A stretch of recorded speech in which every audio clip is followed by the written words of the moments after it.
Bismillahirrahmanirrahim. Bismillahirrahmanirrahim. Assalamualaikum warahmatullahi wabarakatuh.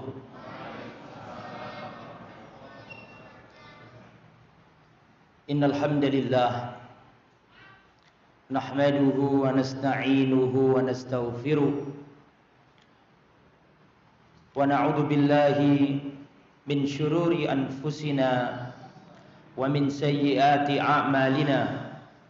Man yahdihillahu fala mudilla lahu wa man yudlil fala hadiya lahu. Wa asyhadu an la ilaha illallah wahdahu la syarika lahu wa asyhadu anna Muhammadan abduhu wa rasuluh la nabiyya wa la rasula ba'dah. Ya ayyuhalladzina amanu taqullaha haqqa tuqatih wa la tamutunna illa wa antum muslimun. Ya ayyuhan nasu taqu rabbakumul ladzi khalaqakum min nafsin wahidah wa khalaqa minha zawjaha wa batha minhuma rijalan katsiran wa nisaa'a wattaqullaha alladzi tasaaluna bihi wal arham innallaha kana 'alaikum raqiba. Ya ayyuhalladzina amanu taqullaha wa qulu qawlan sadida yuslih lakum a'malakum wa yaghfir lakum dhunubakum wa may yuti'illaha wa rasulahu faqad faza fawzan 'azima. Amma ba'd.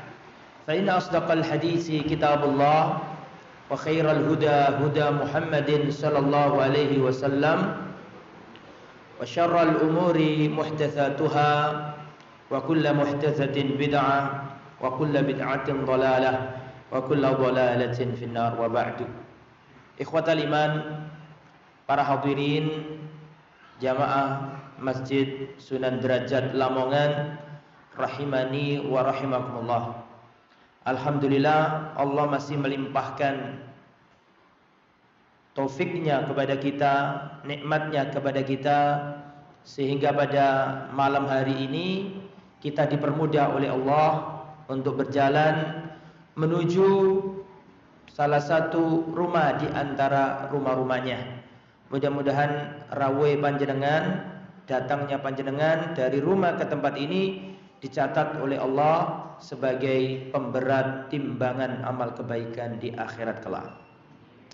Tak lupa kita semuanya berterima kasih banyak, mengucapkan jazakumullah khairan katsiran kepada pengurus takmir Masjid Sunan Derajat Lamongan, berikut juga adik-adik remas, rekan-rekan remas yang telah memakmurkan masjid yang bagus ini. Mudah-mudahan apa yang sudah diupayakan ini menjadi pemberat di mizan pada hari kiamat nanti. Ikhwatal iman, saudaraku, saya diberi amanah untuk menyampaikan materi yang berjudul ilmu antara hidup dan mati. Mungkin maksudnya itu menuntut ilmu sepanjang hayat, barangkali gitu maksudnya itu. Selama-lamanya tidak boleh terputus. Dan memang itu ada perkataan salafnya bahwa menuntut ilmu itu, kata para ulama salaf, utlubul ilmah minal mahdi ilal lahdi. Tuntutlah ilmu semenjak dari buayan ibu sampai ke liang lahat. Tidak boleh terputus. Harus terus belajar. Imam Ahmad bin Hanbal itu, Imam Ahmad bin Hanbal rahimahullah, orang Indonesia nyebutnya Imam Hambali. Imam Ahmad itu kemana-mana, rambutnya sudah putih, Imam Ahmad sudah sepuh, kemana-mana itu beliau masih membawa wadahnya tinta. Ditanya sama orang-orang, wahai Imam Ahmad, sampai kapan panjenengan selalu membawa wadah tinta itu? Ila mata wa anta ma'al mahbarah. Sampai kapan Anda selalu membawa itu? Maka beliau mengatakan, aku senantiasa membawa wadah tinta ini ilal maqbarah, sampai aku mati. Itulah semangatnya para ulama dulu dalam belajar. Makanya Sufyan Ats-Tsauri mengatakan, dan ini perkataan yang luar biasa, kata Imam Sufyan Ats-Tsauri rahimahullah, beliau mengatakan, la a'lamu ba'dan nubuwah afdal minal ilmi. Aku tidak tahu derajat yang paling tinggi setelah kenabian melebihi ilmu. Saya ulangi ya. La a'lamu ba'dan nubuwati afdalu minal ilmi. Aku tidak menjumpai, aku tidak tahu derajat yang lebih tinggi setelah kenabian melebihi apa tadi? Ilmu. Jadi begini Bapak Ibu, dulu sebelum Rasulullah diutus, nabi-nabi, rasul-rasul zaman dulu, jika diutus seorang rasul, maka lambat laun agama akan mulai redup. Syariatnya rasul itu semakin hari semakin lama semakin redup. Maka untuk menghidupkan kembali syariatnya rasul tersebut, Allah kirim para nabi. Itulah bedanya nabi dan rasul. Rasul itu membawa syariat baru untuk kaum yang menentang. Adapun nabi itu diutus untuk menguatkan syariat rasul sebelumnya. Lah, perhatikan. Contoh, Nabi Musa, nabi sekaligus rasul, betul? Diutus untuk Bani Israel. Ketika Nabi Musa, rasul yang mulia, diutus untuk Bani Israel, lambat laun, tahun berganti tahun, sampai ratusan tahun setelah Rasulullah Musa alaihissalam diutus, semakin redup. Allah kirim nabi. Tujuannya untuk apa? Menguatkan syariatnya Rasul Musa alaihissalam. Jelas?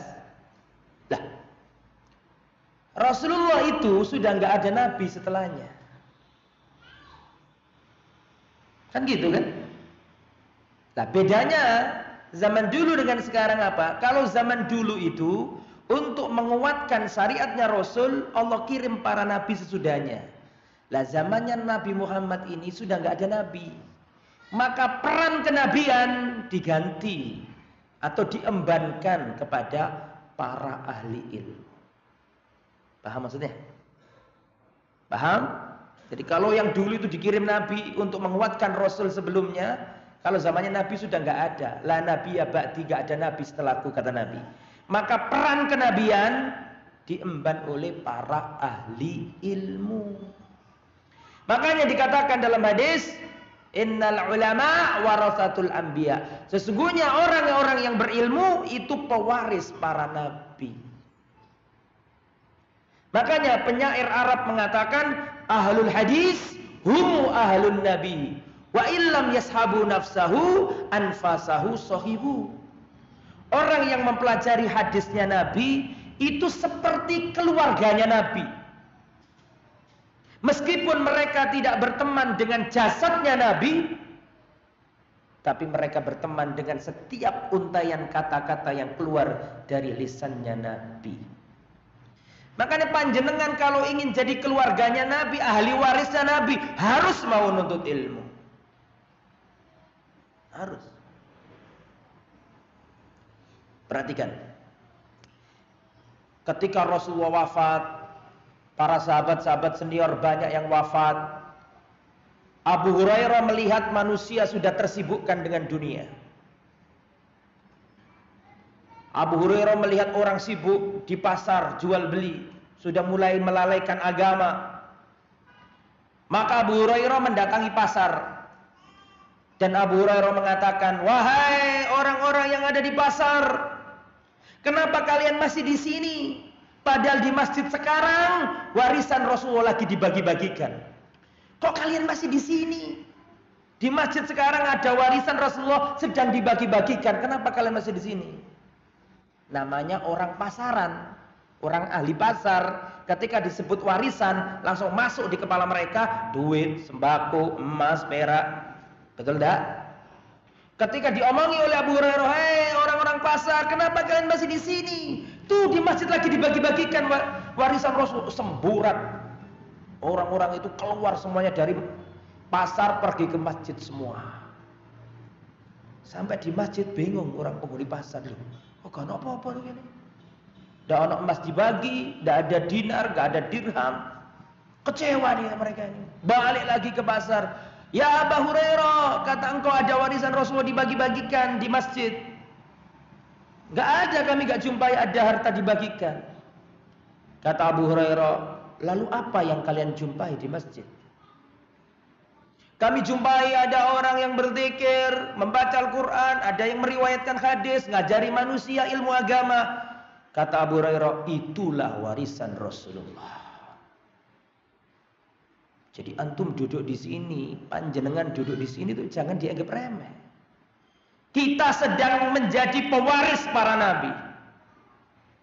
Tidak ada yang lebih tinggi setelah kenabian melebihi ilmu. Makanya kita harus semangat belajar. Didik anak-anakmu, ngertikan ilmu agama. Ya. Maka dari itulah kita ngaji dan meriki supaya ngerti bahwa ilmu ini harus diemban oleh generasi berikutnya supaya agama ini enggak hilang. Wallahi para jamaah perhatikan. Detik ini malam apa ini? Orang Lamongan nyebutnya malam Minggu. Betul? Betapa banyak manusia sekarang dikumpulkan oleh Allah. Dikumpulkan di taman, dikumpulkan di mall, wallahi, tapi kita dikumpulkan di sini untuk menuntut ilmu. Berapa banyak detik ini manusia dikumpulkan Allah? Ada yang urusan kerja, ada yang urusan reuni. Panjenengan dikumpulkan di sini dalam rangka mengais warisan Rasulullah sallallahu alaihi wasallam. Syekhul Islam Ibnu Taimiyah rahimahullah mengatakan, sesungguhnya di dunia ada taman-taman surga. Barang siapa tidak memasuki taman surga itu di dunia, dia nggak bisa memasukinya di akhirat. Taman surga itu adalah majalisul ilm, majlis ilmu. Makanya kalau datang majlis ilmu jangan ngobrol, diam. Ya, saya lihat ke sana bukan berarti yang di sana. Ya, diterang majelis ilmu ngobrol. Kalau niat ngaji jangan ngobrol. Ya, ini majelisnya dibagikan warisan Rasulullah. Gak boleh ngobrol. Ya. Para ulama dulu itu sangat semangat dalam mendatangi majelis ilmu. Imam Ahmad itu yang datang ke majelisnya Imam Ahmad 5.000 manusia. Zaman dulu gak ada loudspeaker. Imam Ahmad kalau membuka majelis yang datang 5.000 manusia. Yang mencatat cuma 500. Oh, zaman dulu gak ada apa ini namanya? Mikrofon gak ada. Ngomong 500 pun sudah ngoyo itu. Betul gak? Itu yang datang 5.000. Tapi mengapa mereka hadir? Ingin mendapatkan berkahan ilmu. Saking agungnya majalisul ilmu. Makanya Syekhul Islam Ibnu Taimiyah mengatakan, sesungguhnya di dunia ini ada taman surga. Siapa yang enggak memasukinya di dunia, dia enggak bisa masuk di akhirat. Taman surga yang ada di dunia itu adalah majelis ilmu.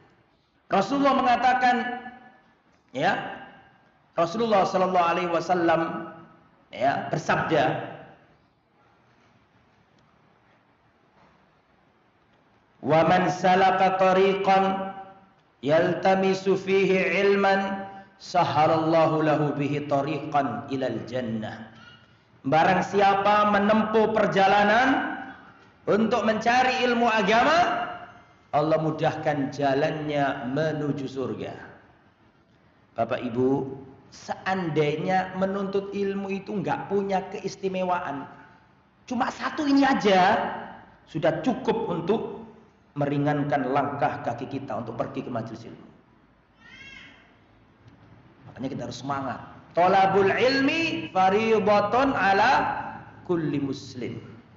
Menuntut ilmu itu wajib bagi setiap muslim. Ada hadis yang sering saya sampaikan dan juga sering saya sampaikan di tempat ini. Perhatikan, catat, dan riwayatkan kepada anak-anakmu. Rasulullah berkata, innamad dunya li arba'ati nafarin. Dunia ini cuma diisi 4 macam manusia. Dunia nih cuma diisi 4 macam manusia. Yang pertama, abdin razaqahullahu malan wa ilman.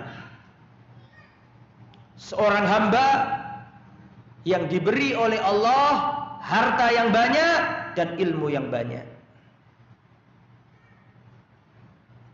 Ini tipe manusia yang pertama, diberi ilmu, diberi harta.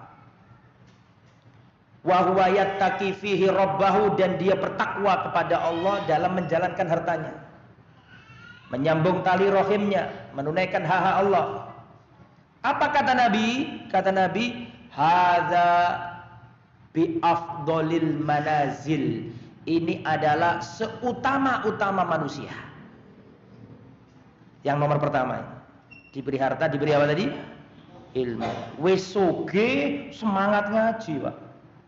Dunyane wakeh sregep berangkat nuntut ilmu. Ini dawuh Kanjeng Nabi, fahadza bi afdhalil manazil, saapi-apike menungso. Punya ilmu, punya harta. Ini nomor pertama. Yang nomor 2, abdin razaqahullahu ilman walam yarzuqhu malan. Seorang hamba yang diberi oleh Allah ilmu tapi tidak diberi harta. Melarat, miskin, tapi semangat belajar agama. Wa huwa yaqul, dan dia berkata, lau anna li malan la amiltu bi amal fulan. Ya Allah, kalau sekiranya aku punya harta, ya Allah, aku akan infakkan hartaku seperti fulan, golongan yang pertama tadi, ya Allah.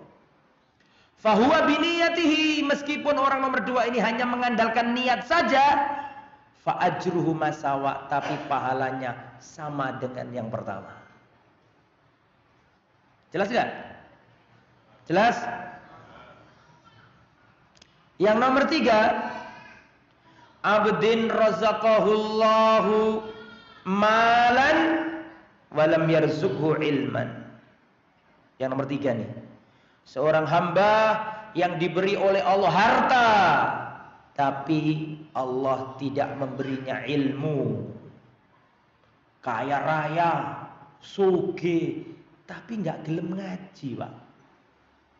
Kaya raya, donyane akeh, duite sak karung, sak gudang, bukan sak karung lagi. Tapi mboten purun ngaji, mboten purun ngangsu kaweruh. Sugih, tapi eling donya tok, nggak pernah belajar agama. Karena kebodohan bertemu dengan kekayaan, maka dia menghamburkan hartanya di luar jalan Allah. Apa kata Nabi? Kata Nabi, orang yang nomor 3 ini, fahadza bi akhbasil manazil. Ini adalah sejelek-jelek kedudukan manusia. Sugih gak gelem ngaji. Saelek-eleke kedudukane menungso. Yang nomor 4, abdin razaqahullah, abdin lam yarzuqhullahu malan wala ilman. Seorang hamba yang tidak diberi harta, tidak diberi ilmu. Wis melarat, miskin, gak gelem ngaji.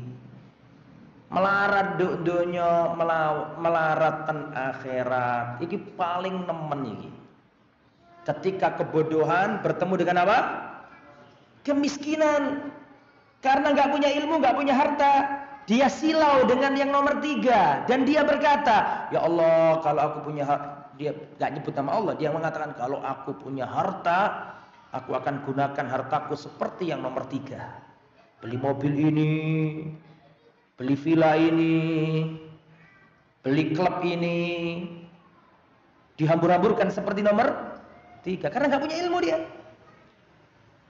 Apa kata Rasulullah? Fawizruhu masawa, dosanya yang nomor 3 sama dengan yang nomor, dosanya yang nomor 4 ini sama dengan yang nomor 3. Rawahu al-Imam at-Tirmidzi. Hadis ini diriwayatkan Imam At-Tirmidzi. Ada yang bisa ngulangi 4 ini? Saya ingin dengarkan jenengan ini bener-bener nyimak napa mboten ngoten lho. Sebutkan 4 tadi. Ayo Mas, sampai Mas. Ya, berdiri. Ya, antum. Nggih. Ya, sampean. Yang keras. Yang pertama. Ya. Utama-utama manusia. Terus yang kedua.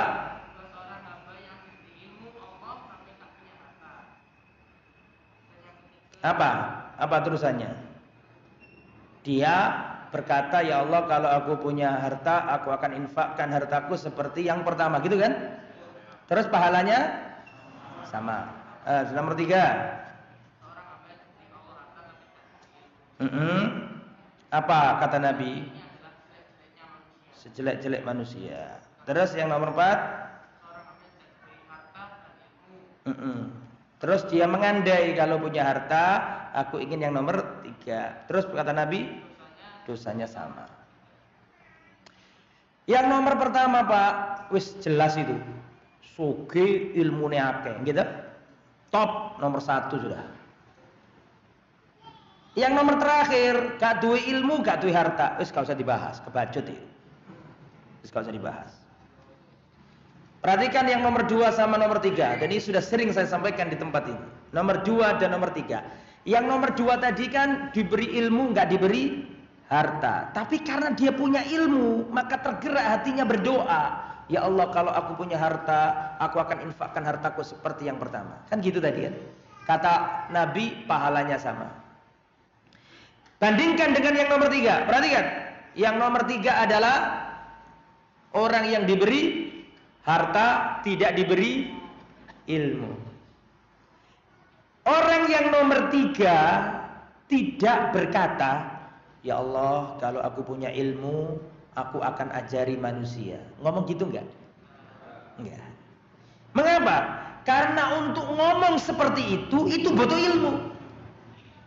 Paham? Itu dalil bahwa ilmu enggak boleh diandai. Enggak boleh diandai. Andaikan saja saya jadi orang pintar, gak bisa. Ilmu tidak bisa diapakan? Tidak bisa diandai. Jelas? Nah. Wal ilmu afdalu minal mal. Ilmu lebih utama daripada harta. Engkau punya harta, kau belanjakan, akan berkurang. Engkau punya ilmu, engkau ajarkan, semakin bertambah. Engkau punya ilmu, kau dijaga ilmumu. Engkau punya harta, engkau yang menjaga harta. Maka dari itulah para ulama menjelaskan, al ilmu afdalu minal mal. Ilmu lebih utama daripada harta. Nah, sekarang ingin saya sampaikan per poin. Apa saja keutamaan menuntut ilmu? Silakan dicatat. Keutamaan menuntut ilmu panjenengan rawuh saking griyonipun panjenengan melampah menyang masjid Sunan Derajat Lamongan niki niku keutamaane nopo? Fadilah menuntut ilmu niku nopo kemawon? Nomor 1 dicatat nggih. Menuntut ilmu jalan ke surga. Thalabul ilmi tariqun ilal jannah. Menuntut ilmu itu jalan ke surga. Dalilnya riwayat Imam Muslim Wa man salaka tariqan yaltamisu fihi ilman sahalallahu lahu bihi tariqan ilal jannah. Barang siapa berjalan menempuh perjalanan untuk mencari ilmu agama, Allah mudahkan jalannya menuju surga. Makanya kalau ada orang kan sholat adalah jalan ke surga. Salah, sholat itu bukan jalan ke surga. Tauhid adalah jalan ke surga. Lah, salah itu. Jalan ke surga itu ilmu. Kan sering saya sampaikan, orang kalau ingin masuk surga harus paham 3 hal.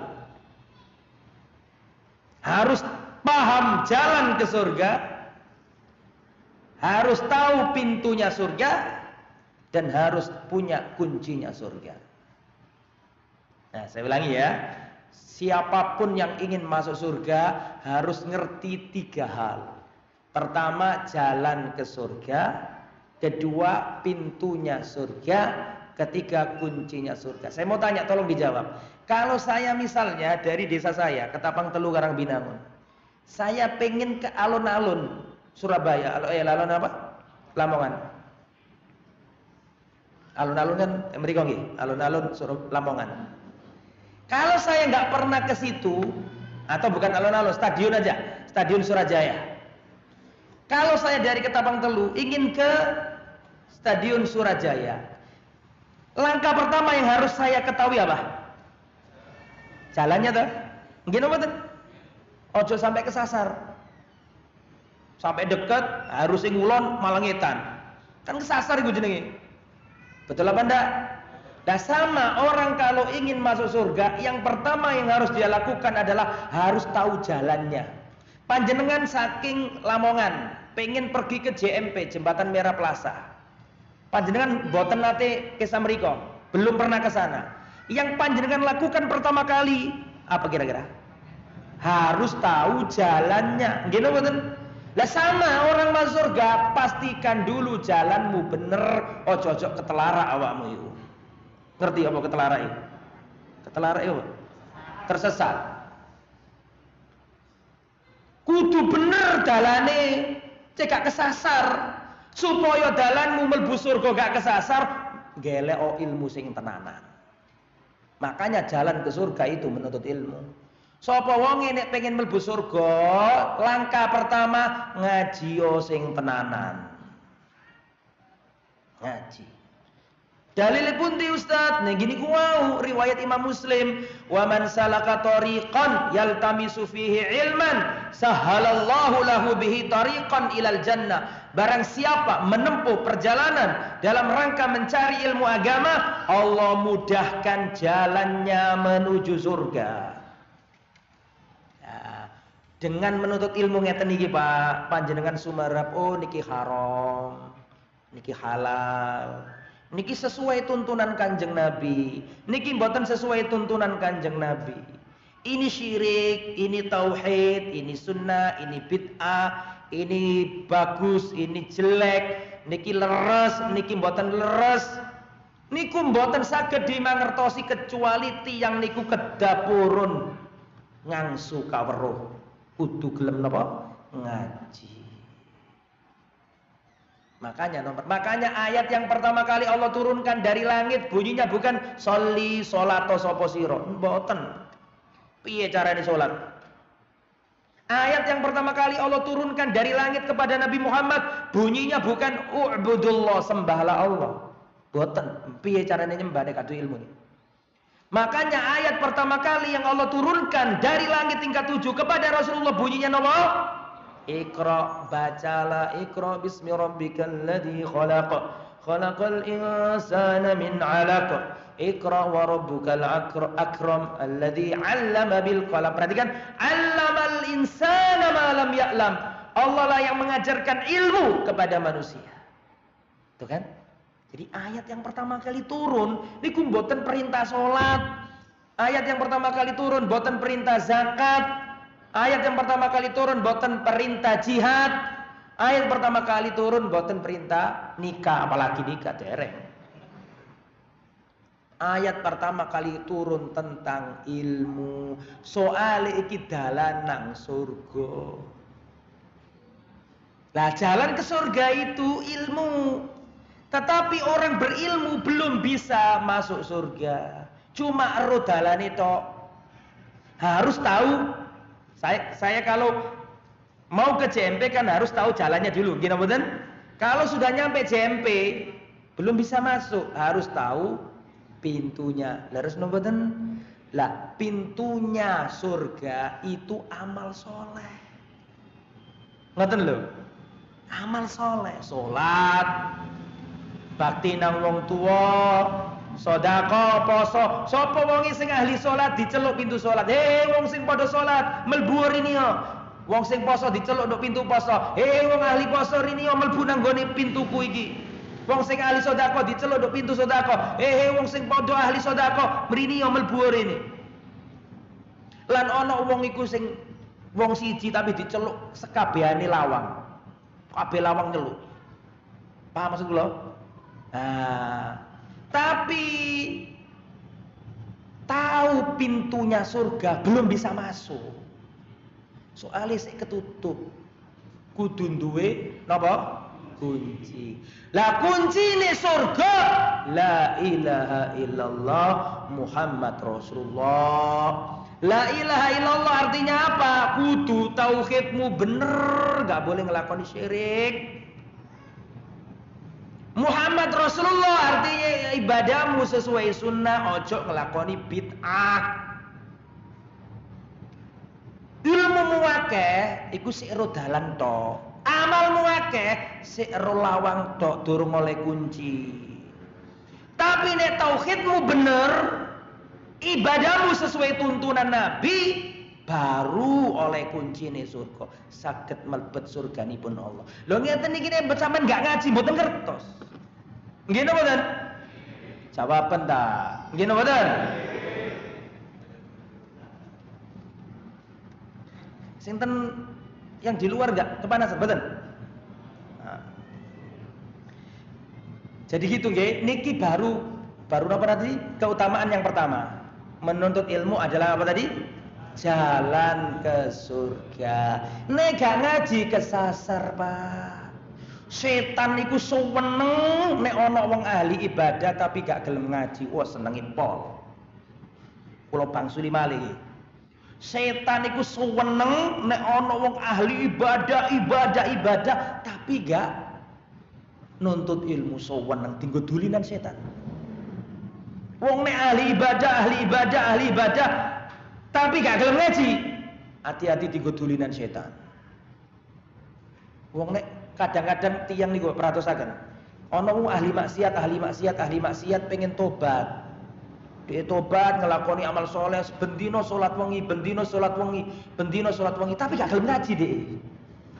Tadi gak ngerti, pokoknya jarine wong ini wis ngene ngunahi ibadah. Gak gelem ngapi ibadah dengan ngaji. Setan datang melalui mimpi. Dalam mimpi diketoki jupuken barang iki. Lah karena nggak ngaji tadi itu, dia menganggap mungkin iki petunjuke Allah. Soalnya gara-gara tirakatku olehku sholat iki. Akhirnya dicoba barang itu iso rupa keris, iso rupa ake. Pones dinggo akhirnya dikei pemut. Ngerti pemut nggih?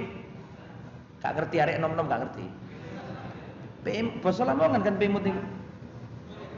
Pemut niku lamat. Sing tua-tua ngerti lah, sing nom-nom iki sok kota gak ngerti basa desa. Disukani alamat, tondo-tondo, Pak. Kan ngono ku, Pak, untuk wengi itu. Loh, kadang-kadang dukun yo gara-gara ngono iku, Pak. Asline semangat ibadah gak dibarengi apa? Nuntut ilmu tengah wengi diipeni setan, datang Rasulullah, padahal bukan Rasulullah, setan. Amalno iki, wirid iki, akhirnya ngene tadi gendeng. Soalnya tidak dibarengi dengan apa? Ilmu. Waktu tuh ahli ibadah saiki wakil. Sama liatan YouTube, ono sing joget-joget gini, zikir la ilaha illallah sampai gendeng-gendeng gini. Wonten lho ngoten niku. Lah kula tanggal di panjenengan. Itu ibadah, niate ibadah napa mboten niku, Pak? Niate ibadah tapi kesasar. Keranten apa kok kesasar? Soale mboten purun ngaji. Ngoten lho. Makanya kula pratosaken. Ini baru nerangaken nomor setunggal ini. Menuntut ilmu jalan ke surga. Di dalam surat Al-Fatihah manusia dibagi jadi 3. Kadang-kadang kula lan panjenengan sedaya niki bendinten mau surat Al-Fatihah, tapi mboten sadar bilih ten surat Al-Fatihah menungso niku maceme wonten 3. Kalau Anda benar-benar memperhatikan surat Al-Fatihah, Anda akan jumpai Al-Fatihah membagi manusia menjadi 3. Ihdinas siratal mustaqim. Ya Allah, tunjukkanlah kepada kami jalan yang lurus. Perhatikan. Siratal ladzina an'amta 'alaihim, yaitu jalannya orang-orang yang Engkau beri nikmat. Nah, 1. Orang yang diberi apa? Nikmat. Ghairil maghdubi 'alaihim, bukan orang-orang yang Engkau murkai. Berarti yang nomor 2 adalah ada orang yang dimurkai. Waladdallin, bukan orang-orang yang tersesat. Berarti menurut surat Al-Fatihah manusia itu dibagi menjadi 3. Orang yang dapat nikmat, orang yang dimurkai, dan orang yang tersesat. Sampeyan baca tafsiran apa makna tersesat itu. Makna tersesat itu cara Jawa ini kesasar, gini betul. Siapa orang yang waladdallin, dan bukan orang-orang tersesat. Siapa orang tersesat itu? Alladzina ya'maluna wa la ya'lamun. Yo iku sing amalane akeh tapi gak duwe ilmu. Buka tafsirnya para ulama. Wong sing amalane akeh tapi gak duwe ilmu, salah, tidak sesuai tuntunan Nabi, menyimpang dari aturan agama. Itu ada ceritanya begini, perhatikan. Di zamannya Umar bin Khattab pernah berjalan melewati gereja. Umar bin Khattab pernah melewati gereja. Tiba-tiba Umar melihat di dalam gereja itu ada seorang biarawan, pendeta. Pakaiannya lusuh, zuhud, hidup dalam kerahiban, tidak menikah, meninggalkan wanita, membujang, mengabdi kepada Tuhannya, berdiam diri di gerejanya, dia beribadah khusyuk di depan Tuhannya. Dilihat sama Umar bin Khattab, maka Umar menangis. Umar menangis melihat pemandangan seperti itu. Kok ada orang yang seperti itu, ninggal nondonya, gak nikah, ibadah, jadi pendeta rahib, dia nangis-nangis di gerejanya, ibadah serius, khusyuk. Umar nangis. Umar ditanya sama orang-orang yang ada di sekelilingnya, lima tabki ya Amirul Mukminin, wahai Khalifah Amirul Mukminin, kenapa panjenengan nangis? Loh, itu kan wong kafir, gak ngurus wong kafir mati ya wis gak ngurus. Lapo sampean kok nangisi wong iku? Dia kan kafir, duduk wong Islam. Apa kata Umar bin Khattab? Saya kok kasihan lihat orang itu. Saya kasihan lihat orang itu. Amilatun nasibah tasla naran hamia. Saya kasihan lihat orang itu. Amilatun nasibah, di dunia dia capek, letih, lesu, ibadah sungguh-sungguh. Tasla naran hamia, di akhirat dilemparkan ke neraka. Saya tanya, tolong dijawab. Itu pendeta itu ibadah enggak? Serius enggak? Tapi salah jalan. Soalnya gak duwe ilmu. Nabi Isa itu aslinya itu Nabi, dianggap Tuhan atau anaknya Tuhan. Salah dalan. Inilah waladzolin itu maknanya. Nanti kapan-kapan kita buat kajian tafsir surat Al-Fatihah. Itu penting itu. Soalnya diwaca bendino, nggih teman. Kudu ngerti maknanya, dipereteli per huruf. Preteli koyo spare part mobil. Harus dipreteli itu per huruf itu. Al-Fatihah luar biasa itu. Itu ngaji Al-Fatihah saja mungkin 3 pertemuan itu. Jelaskan bismillahirrahmanirrahim loh, saat pertemuan mungkin. Kapan bismillah itu diucapkan? Apa makna Ar-Rahman? Apa makna Ar-Rahim? Wah, dawa itu. Kembali ke materi. Dados napa keutamaan menuntut ilmu yang pertama apa tadi? menuntut ilmu jalan menuju surga agar tidak tersesat. Nomor setunggal niku. Nomor kali saniki. Keutamaan menuntut ilmu. Para penuntut ilmu mendapatkan doa dari penghuni langit dan bumi. Saya bacakan. Tidak ada hadis yang menerangkan keutamaan melebihi hadis ini. Perhatikan. Dalam hadis yang sahih dikeluarkan Imam Tirmidzi, saya bacakan, silakan disimak. Innallaha, sesungguhnya Allah, wa malaikatahu, dan seluruh para malaikat, wa ahlas samawati, dan seluruh penduduk bumi, penduduk langit, wal ardi, dan seluruh penduduk bumi.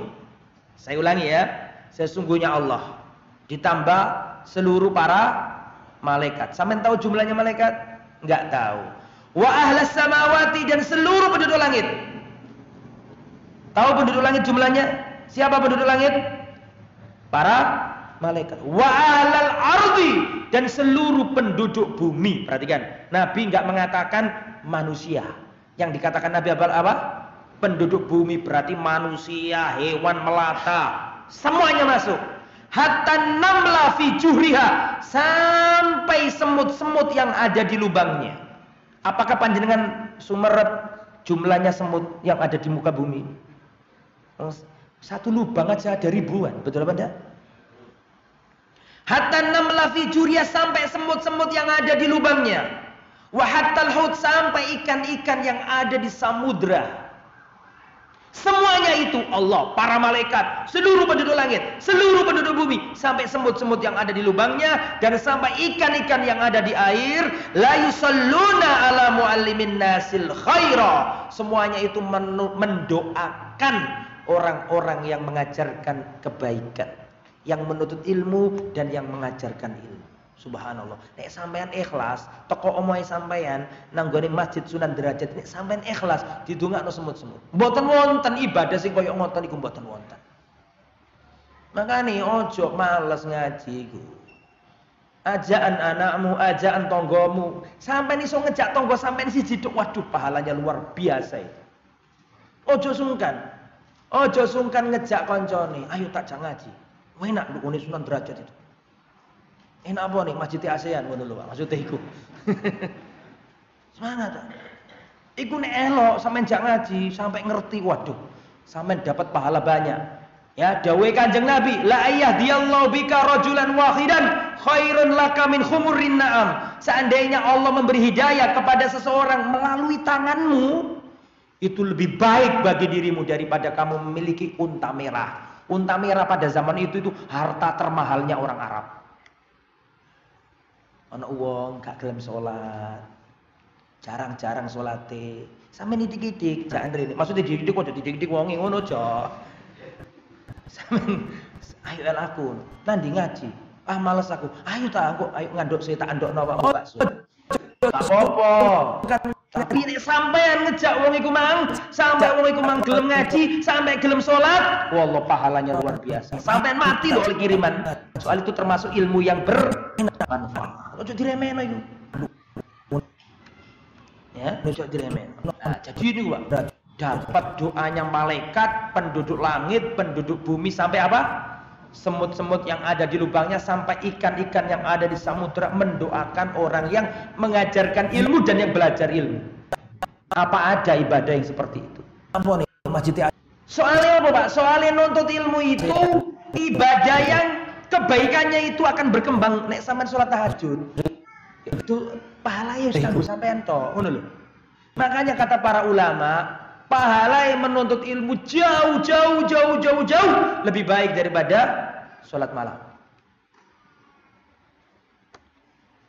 Daripada sholat malam. Bahkan para a'imah mengatakan menuntut ilmu lebih afdol dari seluruh ibadah sunnah. Makanya jangan diremehkan menuntut ilmu.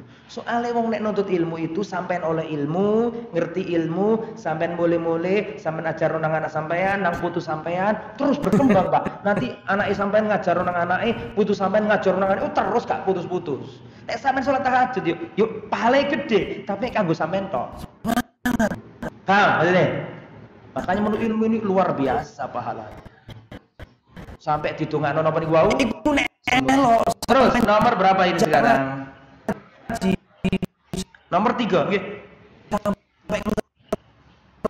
Ya, nomor berapa? Nomor 3. Menuntut ilmu itu tidak ada ibadah yang mampu menandinginya. Dapat pahala banyak. Menuntut ilmu itu tidak ada ibadah yang mampu menandinginya. Ini diambil dari ucapannya Imam Ahmad bin Hanbal rahimahullah. Perhatikan. Imam Ahmad mengatakan al-ilmu la ya'diluhu syai'un. Ilmu itu tidak ada suatu apapun yang menandingi. Ilmu itu tidak ada suatu apapun yang menandinginya. Kata siapa ini? Imam Ahmad. Dan kenyataannya gitu, Pak. Sampai yang tanpa ilmu, seluruh ibadah dalam Islam gak bisa dijalankan. Nggih mboten? Sampeyan haji nek mboten ngertos ilmu nek mboten saged, Pak. Sampeyan duwe-duwe akeh pengen zakat, gak ngerti ilmunya, gak ngerti prosentasinya, gak ngerti nisabnya, gak ngerti berapa yang dikeluarkan, gak ngerti haul, gak ngerti prosentasinya, gak bisa keluarkan. Nggih mboten? Sampeyan salat, gak ngerti ilmu nih, mboten saged salat. Makanya kata Imam Ahmad, al-ilmu la ya'diluhu syai'un. Ilmu itu tidak ada suatu apapun yang mampu menandinginya. Yo kata Imam Ahmad. Makanya kata Imam Bukhari, al-ilmu qoblal qauli wal amal. Ilmu harus didahulukan sebelum ucapan dan perbuatan. Nah, ini nomor pinten niku? 4. Yang nomor 5. 4 sekarang. Nggih, 4 sekarang. Tadi 3. Sekarang nomor 4. Pahala menuntut ilmu, pahala ilmu tidak terputus meskipun pemiliknya sudah meninggal dunia. Idza matal insanu inqata'a anhu amaluhu illa min salasa. Jika anak Adam meninggal dunia, terputus semua amal kebaikannya. Terputus, gak nyambung. Kecuali 3. Yang pertama, sedekah jariyah, sedekah jariyah. Sampeyan nyumbang masjid, sampeyan mati, masjidnya digo salat, kirim pahala terus. Oleh pahala terus. Sampeyan sedekah jariyah untuk madrasah, untuk yatim piatu, untuk pondok pesantren, sampeyan mati, pondoknya saya tetap berdiri, tinggal belajar agama, terus oleh kiriman pahala. Nomor kali, au ilmin yuntafa'u bihi, atau ilmu yang bermanfaat. Ilmu bermanfaat itu jangan gambarani sampai itu harus jadi ustaz mboten. Harus iso maca kitab kuning, enggak harus. Ilmu bermanfaat itu ilmu sing diamalno terus didakwano. Sampeyan ngaji nang Masjid Sunan Derajat mriki ngerti, ternyata nggak boleh minum tangan kiri, makan tangan kiri nggak boleh, harus tangan kanan. Langsung sampeyan yakini dalam hati, sampeyan praktekkan, pulang-pulang ke rumah, lihat cucu sampeyan makan tangan kiri, sampeyan panggil, aduh anakku, cucuku, kalau makan tangan kanan sayang, nggak boleh tangan kiri.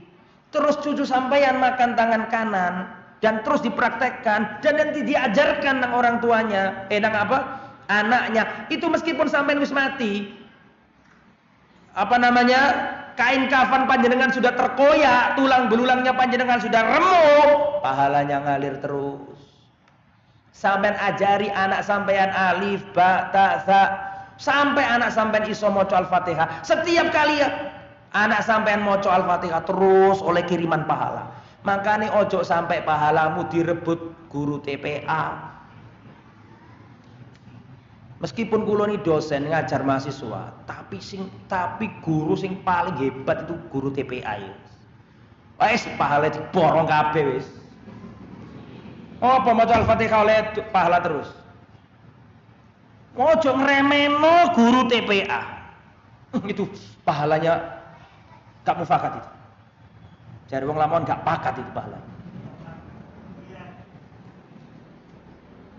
Bayangkan guru-guru TK itu, TPA itu gajinya didik gitu. Gajinya didik, tapi pahala wallah luar biasa.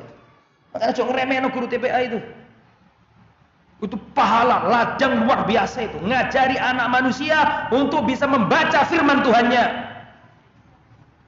Mengajarkan kepada anak-anak manusia bisa membaca Al-Fatihah, rukunnya sholat. Minimal, gak boleh kurang. Wong Islam itu membaca surat Al-Fatihah sehari semalam, minimal berapa kali?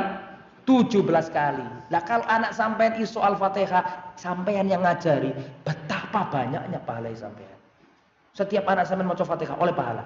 Tapi nek sampean gak ngajari, sibuk kerja terus, ya pahalamu diborong sama pahalanya diambil siapa? Guru TPA. Luar biasa guru TPA. Makanya layak untuk disejahterakan guru TPA itu. Ojo dianggap remeh loh guru-guru TPA itu. Digaji sing gede. Ya, luar biasa itu. Jangan meremehkan para pengajar Quran. Nah, itu ya, tidak terputus, Pak. Nomor pinten iki? 2, kan ada 3. Sedekah jariyah, terus apa tadi? Ilmu yang bermanfaat. Nomor 3, awaladin salihin yad'ulahu, anak soleh yang mendoakan orang tuanya.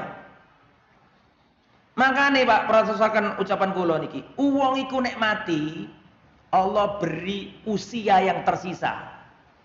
Manusia itu kalau sudah diwafatkan, manusia itu kalau mati tutup usia, Allah sediakan usia yang tertinggal di dunia. Itulah anaknya. Kalau anaknya baik terus dapat kiriman baik. Wa an laisa lil insani illa ma sa'a. Manusia enggak dapat pahala, enggak dapat dosa, enggak dapat pahala kecuali sebatas yang ia kerjakan sendiri. Karena Nabi, anak soleh termasuk usaha orang tua. Jadi sampai itu yang jadi anak-anak di sini yang jadi anak, dan enggak ada di sini yang meletek toko watu. Semuanya yang hadir di sini adalah anak. Nggih mboten? Tapi yang tua-tua itu anak, enggak, sing tua pun anak. Jadi perhatikan, Ustadz, ini nanti yang jadi audiens, ini anak-anak Ustadz. Jadi materinya cocok itu kayaknya birrul walidain Ustadz, berbakti sama orang tua. Salah ini ngomong ini. Berbakti sama orang tua itu bukan anak kecil saja, mbah-mbah iki lho. Mbah-mbah kau nak wonge, misale mbah-mbah iki lho, wis tuwa, iku sik wajib bakti nang wong tuwa. Jadi nek ana wong ngarani iki materi ini sing cocok di bakti nang wong tua, soal iki si arek-arek cilik, itu keliru. Bakti nang wong tua itu bukan tugas si arek cilik, bahkan tugas mbah. Sampeyan paham gak aku ngomong iki? Ono wong nduk Lamongan umuris 90 tahun. Pertanyaan saya, itu mbah yang umurnya 90 tahun wajib berbakti ke orang tuanya enggak? Masih berbakti enggak? Masih wajib enggak? Wajib, tetap. Jadi kono urusan birrul walidain sama usia itu. Karena orang itu selama masih hidup punya kewajiban bakti nang wong tua, meskipun wong tuane wis mati kudu ndongakno. Leres mboten? Lho kok ragu-ragu ngoten? Leres nggih? Nah, leres. Padahal ini materinya ini saya kumpulkan ada 20-an poin. Sekarang masih nomor berapa ini? 4. Nah, jadi ada amalan yang tidak terputus. Meskipun orangnya sudah mati, sedekah jariyah, ilmu bermanfaat, anak soleh. Betul? Perhatikan. Kalau tidak semua orang punya tiga-tiganya, Pak. Ada punya ilmu tapi nggak bisa sedekah jariyah. Betul? Bisa sedekah jariyah tapi dia nggak punya anak. Ada nggak kayak gitu? Kan nggak semua orang bisa tiga-tiganya. Leres mboten? Kalau nggak bisa tiga-tiganya, pilihlah yang tengah. Kamu dapat tiga-tiganya. Apa sih nomor tengah tadi? Tolong dijawab. Sing tengah tadi apa? Ilmu. Sampeyan gak duwe akeh, tapi sampeyan duwe ilmu, sampeyan ngajari wong-wong sing sugih tertarik sedekah, lho oleh pahala sampeyan. Sampeyan gak duwe anak, tapi sampeyan pinter duwe ilmu, sampeyan ajari anake wong akeh. Meskipun duduk anake kandung, tapi ketika diajari terus arek sing diajari tadi itu mengamalkan yang diajarkan, saya mau tanya, dapat kiriman pahala enggak? Nah itu makanya 3 hal tadi itu syukur-syukur saged sedanten 3-3 nih gitu. Nek mboten saged pilihlah yang nomor 2, otomatis 3-3-nya dapat. Iku gak ono nek gak nuntut ilmu. Wis pokoke paling top nuntut ilmu. Awas meneh nek gak teko awakmu kabeh. Ngancem. Kudu semangat belajar agama. Ah nomor pinten sakniki? Nomor 5. Menuntut ilmu itu Ya.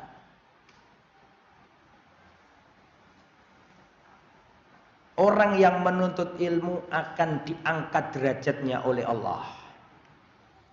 Orang yang menuntut ilmu diangkat derajatnya oleh Allah Subhanahu wa taala. Dalilnya surat Al-Mujadilah ayat 11. Yarfa'illahu alladhina amanu minkum walladhina utul ilma darajat. Allah mengangkat derajat orang-orang beriman dan orang-orang yang diberi ilmu.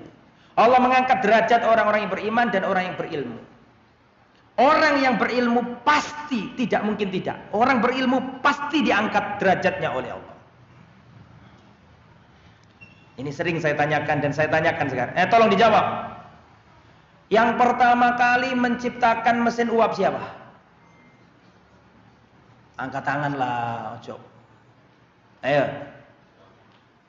Angkat tangan dulu, jangan ragu-ragu, ayo. Ya silakan. James Watt. Yang menciptakan lampu listrik pertama kali siapa? Thomas Alva Edison. Loh kok ro kabeh sampean? Mau sampean mau lamongan padahal. Mengapa? Pertanyaannya, iku wong kafir loro iki, Bang. James Watt ya kan? Sama satunya siapa? Thomas Alva Edison yang menemukan bel. Graham Bell. Lho aku ngono ku lho biyen iku Dek. Sekolah aku iku lho lamongan Dek. Ketapang desa kesa-kesa. Tapi kan SD aku ngerti kabeh. Loh, bukan karena kita yang pintar, tapi saking hebatnya wong iku mang, ngono lho. Lah, pertanyaan saya, loh kenapa kalau kita kenal orang-orang tadi itu? Karena Allah meninggikan derajatnya. Karena dia punya ilmu, Allah angkat derajatnya meskipun kafir. Perhatikan. Allah tidak mendolimi orang yang punya ilmu bermanfaat bagi orang banyak. Allah enggak dolimi, diangkat derajatnya. Cuma soalnya dheweke kafir, diangkat donya tok. Gak didolimi sama Allah. Iku padahal kafir loh iku. Paham maksud kula? Gak didolimi sama Allah, diberi ketinggian derajat, tapi di dunia. Soalnya piyambake kafir. Tapi nek wong iku bermanfaat duwe ilmu agama, wong Islam diangkat donya, diangkat akhirat. Kula maos hadis nih, riwayat Imam Muslim, waman salah kotori, iku Imam Muslim oleh pahala. Soale wong Islam duwe ilmu diangkat donya, diangkat akhirat. Paham maksud kula? Jadi enggak ono wong nutut ilmu terus disia-siakan Allah. Makanya penting monggo sampean semangat didik anak sampean, sampean pondokno ngertekno agama, soalnya sampean es mati, waduh anakmu sing profesor itu percuma gak iso nulung awakmu. Bener iku, sing iso nulung itu ilmu agama, Pak. Sampean didik agama, syukur-syukur profesor plus ngerti agama gitu lho. Anakmu sing bisnismen, ya, sing donyane sak arat-arat awakmu mati, gak iso nulung awakmu. Nek gak sampean bekali ilmu agama. Jangankan awakmu wis mati, awakmu sik durung mati lho, wis lali karo awakmu, anakmu sing sugih-sugih. Betul apa ndak? Didikan anakmu itu mumpung durung terlambat. Pahamkan ilmu agama sampai nanti kalau kamu sudah umur 90 tahun baru tahu dan akan menyesal semuanya. Ya, harus ngerti ilmu agama. Ya, harus dipahamkan ilmu agama. Terus nomor pinten sakniki? 6. Kita cukupkan 7 aja ya. Gak usah sampai 20. Ya gak selesai-selesai nanti lah nih. Sampai 7 nggih ya. 7. Sekarang nomor 6 ya. Keutamaan yang nomor 6 sekarang. Dunia dan isinya terlaknat kecuali ahli ilmu dan penuntut ilmu. So, ini penting loh ini. Saya sampaikan hadis riwayat Imam Tirmidzi, perhatikan. Ala inna dunya mal'unatun mal'unun ma fiha. Ketahuilah sesungguhnya dunia itu terlaknat dan terlaknat pula isinya. Kecuali, saya ulangi ya, dunia itu terlaknat dan terlaknat pula isinya. Kecuali satu, zikrullah, mengingat Allah. Wa mawalah, atau apa saja ketaatan kepada Allah. Wa alimun aw mutalimun, dan orang yang berilmu atau orang yang menuntut ilmu. Jadi nek sampeyan itu terbebas dari laknat, kudu zikir, kudu nuntut ilmu, kudu nyampekno ilmu. Jadi nek sampeyan wis kerja, golek dhuwit, kesel mulai ndelok TV turu, kerja kesel mulai ndelok TV turu, ndelok turu sampeyan. Ndelok TV turu, besok kerja meneh, kesel-kesel mulai bengi turu. Ngono wae siklus uripmu iku. Hati-hati kena laknat. Berangkat kerja, kesel wis kerja, capek mulai ndelok TV mangan karo anak bojone, kesel turu. Menisuk meneh berangkat kerja. Wis ngono wae siklusmu ngene. Gak nuntut ilmu, gak ngaji, gak zikir, ya kena laknat awakmu. Supaya gak kena laknat kudu perhatikan Pak, perhatikan. Jangan pernah menyisakan waktu untuk menuntut ilmu. Tapi sediakan waktu untuk menuntut ilmu. Sampaian bisa menyisakan waktu untuk menuntut ilmu itu hebat bisa. Tapi kan saya gak api. So ilmu dikai siso-siso. Jangan menyisakan ilmu untuk menyisakan waktu untuk menuntut ilmu, tapi sediakan waktu. Kita ngejak orang, ayo sampean ngaji monggo. Waduh ngapunten, kula sibuk mboten saged belajar ngaji. Lho, dikira dhewek pengangguran lho. Paham gak? Kan ana wong sok sibuk ngoten to. Dijak ngaji ku, sik gak iso. Menisuk dijak meneh, ayo monggo ngaji. Oh mboten saged kula tasih sibuk. Lho dikira dhewek pengangguran apa? Kabeh wong itu kesibukan, tapi sampeyan jangan diatur oleh kesibukan sampean. Sampeyan yang harus memanage itu semuanya. Harus sediakan waktu. Saya katakan jangan sisakan waktu. Nek sisakan itu kan wis kesel wis loyo kabeh baru ngaji. Jangan sisakan waktu. Ilmu agama bukan untuk sisa-sisa. Tapi sediakan waktu. Paling enggak itu tadi loh wis. Ya iki malam Minggu ini iki lho wis. Malam Ahad paling enggak wis ngaji. Ya, sehari berapa, saya mau tanya, tolong dijawab. Satu hari berapa jam? 24 jam. 7 hari 1 pekan berapa jam? Hitungan. Oh suwe, dirianmu lho. Matematikamu gak cepet. 24 kali 7 berapa aja Mas? Hah? 168 jam. Peratusaken. 1/8 nggih. 1/8 dikurangi mek 2 jam tok. Apa kamu jadi melarat gara-gara dikurangi 2 jam itu? Kan mboten toh. Tapi sok sibuke luar biasa. Lha mboten?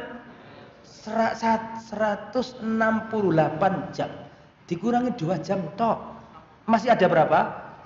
166 wallo sik durung ngobaw apa-apa iku. Lah gitu aja kadang malas kita belajar itu. Nah, makanya mulai sekarang Pak diatur Pak. Di manage yang baik. Ayo ngaji. Ya. Kulo niki setiap Sabtu nih belan-belani nang Lamongan iki seneng kalau warga Lamongan. Nah, asline kegiatan kulo ngiten Surabaya. Wong niki mboten kisah Lamongan, bangsa kisah Surabaya. Tapi setiap Sabtu saya ke Lamongan. Terus, nomor pinter nih? Terakhir berarti nggih. Nomor terakhir, ojo akeh lah. Nomor 7 ini saya ambil dari ucapannya Imam Syafi'i. Ilmu itu pondasi kebahagiaan. Ilmu itu pondasi kebahagiaan. Perhatikan dawuh Imam Syafi'i, man aradad dunya fa alaihi bil ilm, sapa wong sing pengen urip donya bahagia fa alaihi bil ilm, kudu duwe ilmu. Faman aradal akhirah, lan sapa wong sing pengen uripe bahagia ten akhirat wajib punya ilmu. Wa man aradahuma, sapa wong sing pengen donya nduk akhirat bahagia fa alaihi bil ilm, kudu duwe ilmu. Nek pengen bahagia kudu duwe ilmu. Al-Imam Ibnu Qayyim mengatakan, ini perkataan bagus Pak, silakan dicatat. Imam Ibnu Qayyim Al-Jauziyah, muridnya Syekhul Islam Ibnu Taimiyah, berkata, aslu kulli khair huwal ilmu. Pondasi dari semua kebaikan itu ilmu. Kuwabe iku sing ono kebaikan itu mesti asal muasalnya dari ilmu. Wa aslu kulli syarr huwal jahlu. dan sumber pondasi dari seluruh kejelekan itu al-jahlu. Apa jahlu itu? Kebodohan. Di sumber pondasi segala kebaikan itu asal muasalnya dari ilmu. Dan semua sumber malapetaka itu bersumber dari apa? Kebodohan. Alhamdulillah, kalau kita semangat mengaji, insya Allah akan dibukakan jalan-jalan kebaikan oleh Allah. Jadi begini, apakah menuntut ilmu itu ada hubungannya sama rezeki? Ada. Perhatikan, di zaman Nabi itu ada seorang sahabat Nabi datang ke Nabi mengeluh, ya Rasulullah, dos pundi adik kula niku, boten ngrewangi kula kerja, kula mawon sing kerja. Piyambake iku senengane datang ke jenengan, dengarkan hadis, belajar agama, terus ngaji mawon. Lah sing kerja niku kula. Niki dos pundi ya Rasulullah? Saya sibuk bekerja, adik saya itu enak-enakan selalu datang ke majelisnya jenengan, belajar hadis, dengarkan hadis, meriwayatkan hadis. Saya yang bagian kerja. Niki dos pundi ya Rasul? Apa jawabannya Rasul? La'allaka ruziqta bihi. Bisa jadi selama ini kamu dapat rezeki karena adikmu yang menuntut ilmu. Catetan niku. Makane gak ono ceritane ya wong tuwa nyekolano anak ya. Jadi gini.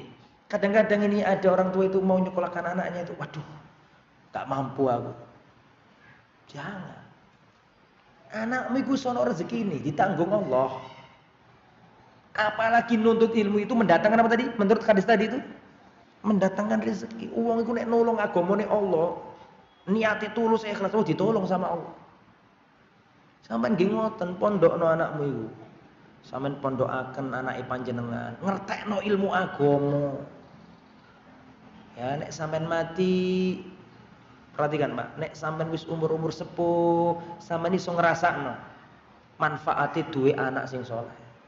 Mungkin saiki sampeyan iso kerja, gak terlalu mikir, tapi nek wis sepuh, sampeyan akan paham betapa enggak ada bandingannya kalau sudah dibandingkan dengan anak saleh. Paham nggih? Berapa poin? 7 poin. Yang poin selanjutnya kapan-kapan lah. Atau kita cukupkan sampai di sini ya. Itu sudah insya Allah mewakili yang lain. Nah, jadi semoga itu menjadi penyemangat kita dalam menuntut ilmu. Saya izin minum dulu. Bismillah.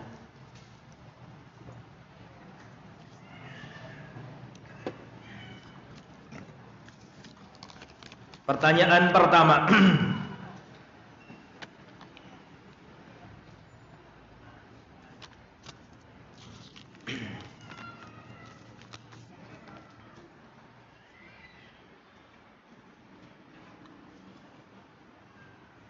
Bismillah. Assalamualaikum warahmatullahi wabarakatuh. Waalaikumsalam warahmatullahi wabarakatuh. Rasulullah kalau nulis surat itu dimulai bukan dengan bismillah, tapi dimulai dengan bismillahirrahmanirrahim. Semoga Allah melimpahkan rahmatnya kepada Ustadz dan sekeluarga. Amin. Semoga panjenengan semuanya. Ustadz, bagaimana menjelaskan ke teman kita yang Ustadz, bagaimana menjelaskan ke teman kita tentang subhat, ambil baiknya, buang buruknya. Ya memang itu kaidahnya seperti itu. Bener kaidah itu nggak salah. Ambil baiknya, buang buruknya. Sampaian itu kalau punya makanan jatuh, jangan dibuang. Yang kotor-kotor dibuang, yang masih bagus dimakan. Itu memang gitu kaidahnya, nggak salah kaidah itu. Sampaian punya mangga, mangganya ternyata sudah mulai bosok. Sampeyan buang semua, ya eman. Diapakan? Dipotong, yang kotor-kotor dibuang, yang bagus dimakan biar gak mubazir. Betul? Loh berarti gimana Ustaz? Kalau ada ustadz, guru yang gak jelas, apakah tetap boleh kita datangi? Nah, itu beda lagi. Sampean misalnya beli apa contohnya? Beli barang. Ini palsu apa enggak? Ini baik apa buruk? Yang buruk tinggal, yang baik ambil. Itu benar, kaidah ini nggak salah. Cuma masalahnya Anda harus punya ilmu untuk bisa membedakan mana yang baik dan mana yang buruk. Dan kalau Anda nggak punya ilmu, berarti Anda nggak punya kapasitas untuk menerapkan kaidah ini. Paham nggak maksudnya? Kaidah ini nggak salah, tapi siapa yang menjalankan? Karena untuk menjalankan kaidah ini butuh orang yang berilmu. Sampai datang ke ada guru yang menyampaikan, dia ngawur, penjelasannya itu nggak pakai dalil Al-Quran, nggak pakai dalil Sunnah, ngomong ngalur ngidul nggak jelas. Tapi saya datangi Ustadz, saya ambil baiknya, saya buang buruknya. Loh kok ngerti ya Pakmu? Nenek ngono ya apa sih dadi Ustadz ae? Gitu loh maksudnya, paham ya? Jadi kaidah itu benar nggak salah, cuma untuk memastikan ini yang baik dan ini yang buruk itu butuh ilmu. Itu masalahnya di situ. Ya, nah kalau nggak punya ilmu, mau kita masih penuntut ilmu pemula, bahasa Arab nggak ngerti, ya makanya hati-hati. Makanya berhati-hatilah dalam menuntut ilmu. Perhatikan, inna hadzal ilma dinun fanduru amman ta'khuduna dinikum. Agama ini, ya saya ulangi ya, inna hadzal ilma dinun, ilmu ini itu agama. Maka perhatikan dari mana kamu ngambil agamamu, jangan sembarangan. Jangan yang ngajarkan sufi-sufi yang gendeng-gendeng itu, jangan. Harus ngaji sing tenanan, sing ngerti ustadz, sing jelaskan Al-Quran, sunnah, pemahaman yang benar. Ngejak sampean untuk ke Allah, bukan ngejak sampean ke golongan, ke ini, ke itu. Lah, ngejak ke Allah. Ud'u ila rabbika. Serulah kepada Tuhanmu, bukan serulah aku, pilihlah aku, bukan. Ngejak sampean ngaji, dok ini gak pernah aku ngejak sampean pilihlah aku. Wong aku gak tadi apa-apa. Gak ngejak, enggak, ngejak sampean nang Allah, gitu. Itu tujuannya dakwah itu. Ud'u ila sabili rabbika, ajaklah manusia kemana? Ke jalan Tuhanmu. Jadi fungsi dari dakwah itu bukan ngajak ke ke pemikiran tertentu yang menyimpang dari Al-Quran dan Sunnah. Jadi segitu ya intinya, ambillah dari ustadz yang mengajarkan kepadamu tuntunan yang benar ya. Jangan sampai salah memilih. Tapi kan kebenaran itu harus diterima dari siapa saja Ustadz. Benar omonganmu itu nggak salah. Kebenaran itu kan gini ya. Tapi kan kebenaran harus diterima dari siapa saja Ustadz. Saya ulangi tadi, saya ralat, saya benerkan di sini.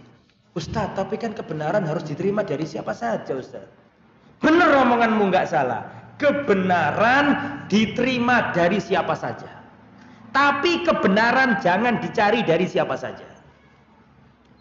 Kata kuncinya itu bedakan antara menerima dengan mencari. Kebenaran harus diterima dari siapa saja. Betul. Tapi kebenaran jangan dicari dari siapa saja. Saya kasih contoh. Ada Pak RT, agamanya Nasrani, ngomong sama warganya, Pak ini selokan sudah kotor Pak, ayo monggo kita gotong royong Pak, kita bersihkan selokan. Saya mau tanya, sing diomongno Pak RT ini bener nggak? Oh bener, kudu diterima, wong panjenengan bener itu. Berarti Pak RT itu wongnya bersih-bersih, pengen bagus, dan ngoten nggih, harus diterima bener omongannya. Tapi sampean jangan cari kebenaran ke rumahnya. Tok Pak, saya tolong diajari bab toharo Pak, bab bersuci. Jangan. Terima kebenaran dari siapa saja, tapi jangan ambil kebenaran dari siapa saja. Saya kasih logika lagi. Panjenengan datang ke tempat sampah. Di tempat sampah itu ada emas. Pertanyaan saya, boleh nggak sampean ngambil emas yang ada di tempat sampah itu? Boleh nggak? Loh kok mikir sih? Kau sedih pikir. Sampean datang ke tempat sampah. Di tempat sampah itu ada emasnya. Maka sampean ambil, emas kan eman daripada dibuang nanti. Sampean ambil emas yang ada di tempat sampah itu boleh apa enggak? Boleh. Tetapi sampean jangan ngomong nang manusia, "Hei menungso, gelek emas nang tempat sampah." Wis ngerti perbedaannya? Bedakan antara apa tadi? Menerima dengan mencari ya, gitu ya. Bismillahirrahmanirrahim. Assalamualaikum warahmatullahi wabarakatuh. Ustadz, saya difitnah oleh teman. Dia yang melakukan kecurangan, tapi saya yang difitnah. Ia menyebarkan fitnah tersebut ke teman-teman di Facebook. Saya sangat sakit hati hingga mengadukan kepada Allah. Sekarang pekerjaan dia kocar-kacir, hubungan dengan atasan dan teman-teman tidak baik. Kemarin dia minta maaf, berkata, "Maaf jika saya ada salah, cuma gitu aja," dan pergi. Apa yang harus saya lakukan, Ustadz? Mohon nasihat, jazakumullah khairan. Wal afina anin nas. Di antara sifatnya orang yang bertakwa adalah wal afina anin nas, mudah memaafkan orang. Kita melakukan dosa kayak apa saja, Allah memaafkan kita. Maka maafkanlah hamba-hamba Allah supaya Allah memaafkanmu. Memang berat, tapi harus belajar berlapang dada. Perhatikan. Sampai itu kadang-kadang disakiti orang, sakit hati, kan gitu kan ya. Maafkan. Maafkan bukan karena Anda sayang kepada orang itu. Maafkan karena Anda harus menyayangi diri Anda sendiri.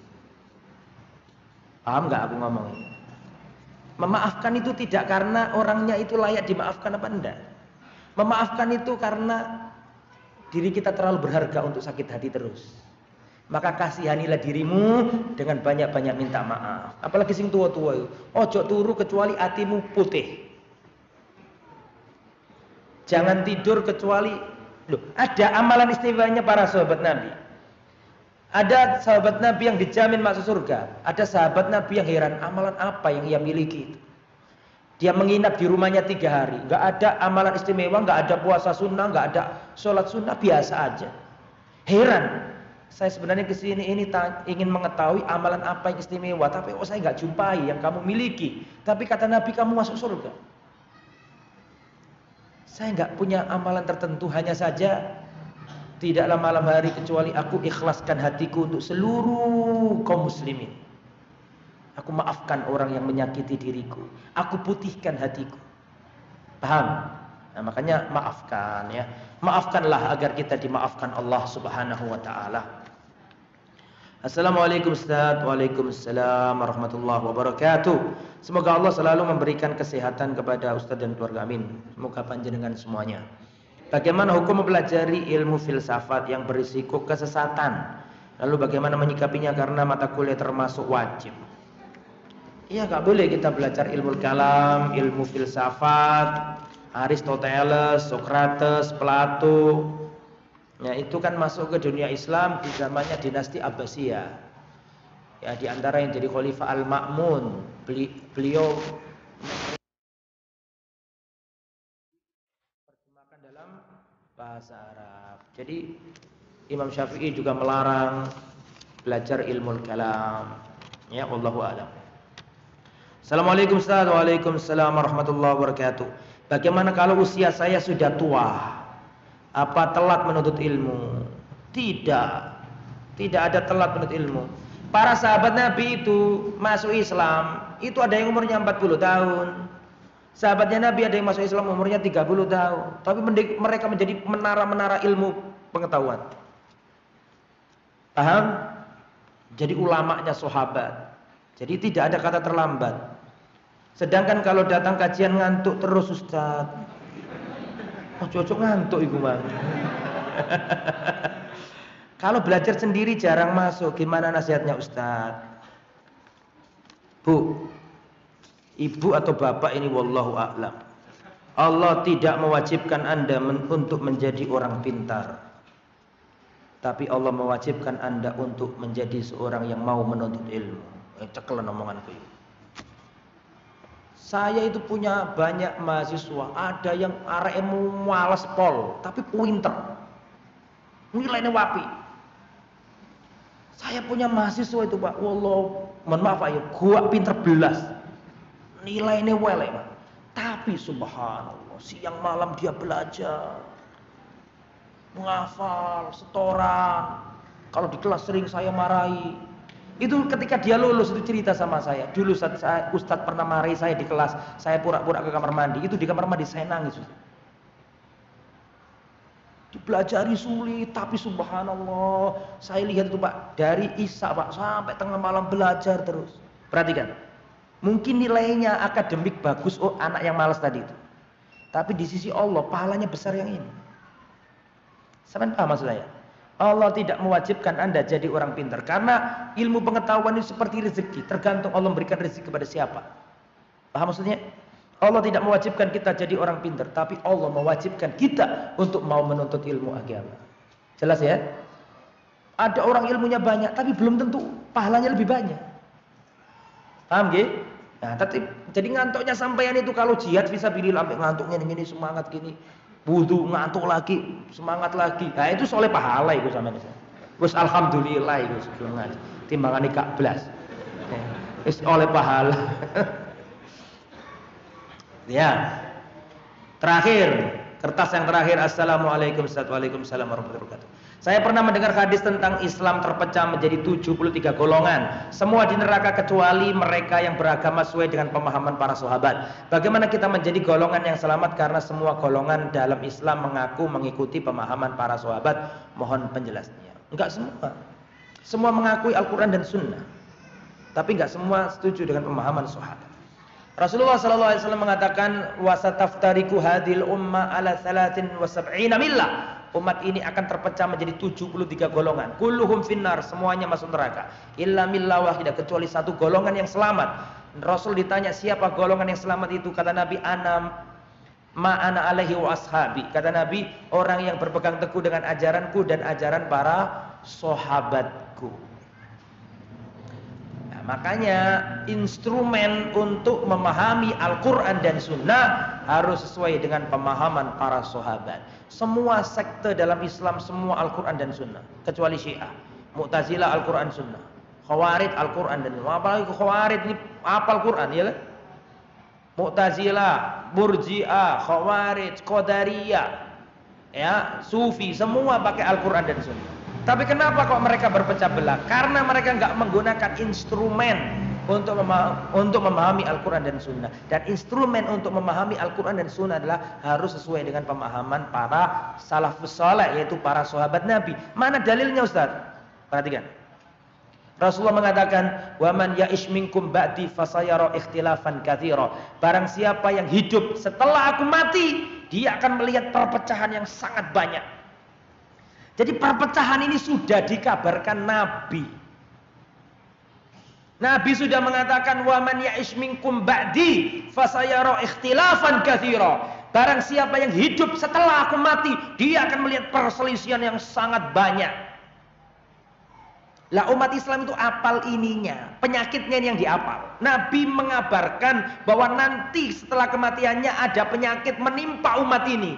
Apa itu? Umat Islam akan tercerai-berai. Itu penyakit sudah dikabarkan Nabi. Umat Islam apal penyakitnya, nggak apal obatnya. Padahal setelah itu mengasih obat Nabi itu. Kalau sudah tiba masa itu, kalau umat sudah tercerai-berai, apa kata Nabi? Nah, Nabi nyebut obatnya. Lah umat Islam ini obat ini terlalu pahit, kalau sing gelem ngemplok. Penyakitnya diapolno, wis gak apa-apa, wis Nabi wis ngarani nek dhewe iki pecah belah, wis gak apa-apa wis. Wis panjenengan Nabi wis ngudono nek iki pecah belah. Loh, penyakitnya diapalno, obate gak diapalno. Padahal setelah itu ada obatnya. Kata Nabi, "Wa man ya'ish minkum ba'di fasayara ikhtilafan katsira." Barang siapa hidup setelah aku mati, dia akan melihat perpecahan yang sangat banyak. Kan penyakit nih. Apa kata Nabi? Kalau masa itu sudah tiba, alaikum bisunnati. Pegang teguhlah sunnahku, ajaranku. Apakah berhenti sampai di situ? Enggak. Wa sunnatil khulafa'ir rasyidin al-mahdiyyin. Dan pegang teguhlah ajaran para sahabatku, khulafa'ur rasyidin. Setelah itu apa? Adzu 'alaiha bin nawajid, gigitlah dengan gigi gerahammu. Jadi kalau manusia terpecah belah itu, solusi pertama kata Nabi, pegang teguhlah ajaranku dan ajaran sahabatku. Terus setelah itu apa kata Nabi? Wa iyyakum wa muhdatsatil umur, jauhilah perkara-perkara baru dalam agama. Fa inna kulla muhdatsatin bid'ah, karena setiap perkara baru dalam masalah agama itu bid'ah. Logikanya gini, Pak. Kelompok itu punya bid'ah, kelompok itu punya bid'ah, kelompok itu punya bid'ah. Ya iki sing nggarai umat Islam terpecah belah, soalnya setiap golongan duwe bid'ah dhewe-dhewe. Makanya Ki Haji Ahmad Dahlan dari Mekah membawa pembaharuan, gerakan tajdid, membalikan umat ini kepada Al-Quran dan sunnah sesuai dengan pemahaman yang benar. Tujuannya untuk itu, biar umat gak terkotak-kotak tinggal no kuabe, itu kembalilah kepada Al-Quran sunnah yang asli, yang ting-ting, seperti di zamannya Rasul. Islam itu ibarat pelita. Pelita itu semakin jauh dari pelita semakin redup, semakin redup, semakin redup, semakin redup. Semakin dekat dengan pelita semakin terang, semakin terang, semakin terang. Lah pelita itu Rasulullah. Dan orang yang ada di sekitar pelita itu adalah siapa? Para sahabat. Pahamilah Al-Quran dengan pemahaman sahabat. Sahabat itu tahu ayat ini kapan diturunkan. Para sahabat paham apa maksudnya. Para sahabat ngerti kepada siapa diturunkan. Dan kalaupun sahabat gak ngerti, sahabat tanya ke Rasulullah. Makanya kalau ada tafsir, misalnya ya, ada tafsir misalnya ayat yang berbunyi Qul huwallahu ahad, Allahu samad. Ini maksudnya apa ini? Lihat tafsirnya, lihat Ibnu Katsir. Bagaimana Abdul bin Abbas berkata, biar gak kesasar kita ini. Karena yang paling paham tentang maksudnya ayat ya para sahabat ini. Ojo dikarang-karang dhewe, tambah gak karu-karuan kok. Barang siapa berkata tentang Al-Qur'an tanpa ilmu berbahaya. Harus berujuk. Makanya kudu ngerti bahasa Arab. Ya, belajar bahasa Arab. Enggak tahu di Lamongan ini sudah ada enggak lembaga yang ngajari sampean bahasa Arab. Syarat orang ngerti agama itu kudu ngerti bahasa Arab. Umar bin Khattab mengatakan ta'allamu al-arabiyyah fa innaha min dinikum. Belajarlah bahasa Arab karena bahasa Arab itu bagian dari agamamu. Makanya harus belajar bahasa Arab supaya paham ya. Sampai di sini Bapak Ibu, monggo. Saudara saya mengikuti kajian yang membahas Quran hadis, tapi pemahamannya menurut pemahaman golongannya. Bagaimana saya sampaikan dengan dalil yang sahih untuk menasihatinya? Jazakumullah khairan. Ya. Agama Islam itu agama yang terbuka. Siapa orang boleh masuk, boleh masuk. Inilah Islam terbuka, jelas. Adapun golongan yang tertentu kemudian menutup diri, kita nggak tahu sanad keilmuannya bagaimana. Nah, itu nggak boleh ya. Tadi kan dikatakan dipahami sesuai dengan golongannya sendiri. Semua tafsir Al-Quran dari Al-Fatihah sampai An-Nas jelas ditulis oleh para ulama ahli tafsir. Di situ ada Imam siapa tadi? Ibnu Katsir, Imam At-Tabari, Ibnu Jarir At-Tabari. Di situ akan diketahui, di situ ada perkataan salah, perkataan para sahabat. Gak boleh dengan akal kita. Ya kita nasihatkan bahwa memahami Al-Quran harus dikembalikan ke pemahaman yang benar, yaitu pemahaman para ulama yang sudah terakui kredibilitasnya. Ya, nggak boleh yang dengan akal pikirannya. Gitu nggih? Wallahu a'lam bishawab. Sambut. Nggih, terima kasih banyak. Kurang lebih 1,5 jam saya sampaikan materi. Semoga panjenengan sehat walafiat. Semoga ilmu yang disampaikan ini bisa menjadi ilmu yang bermanfaat, yang pahalanya tidak terputus meskipun kita sudah wafat semuanya. Semoga Allah Subhanahu wa taala memberikan keberkahan pada apa yang kita lakukan pada malam hari ini, dan semoga panitia dan kru yang bertugas semuanya diberi pahala yang besar, dan kita juga semuanya yang hadir semoga diberi pahala yang melimpah oleh Allah Subhanahu wa taala. Demikian, subhanakallahumma wa bihamdika asyhadu an la ilaha illa anta astaghfiruka wa atubu ilaik. Wassallallahu ala nabiyyina Muhammad wa ala alihi wa sahbihi ajma'in. Walhamdulillahi rabbil alamin. Wassalamualaikum warahmatullahi wabarakatuh.